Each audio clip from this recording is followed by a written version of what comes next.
Welcome to Burlap Teachers. Enjoy the video. You start by signing into your Google account, then open Google Meet.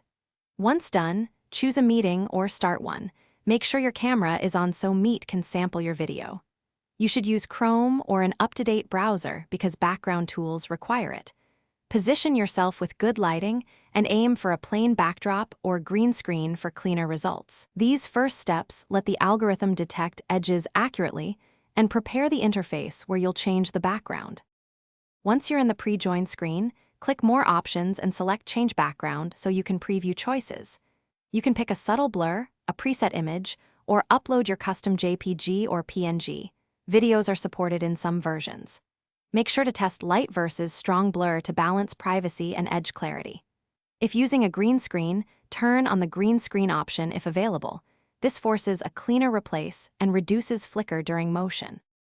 After selecting a background, preview it by moving in front of your camera. Watch edges and hair movement so you can tweak lighting or try another image. When it looks stable, join the meeting confident that your background is set. If you see artifacts or freezing, make sure your browser is updated, disable conflicting extensions, or switch cameras to diagnose hardware issues. As a quick fix, toggle the background off and on again. This often forces reprocessing and clears temporary glitches. Thanks for watching. Consider subscribing if this video helped you.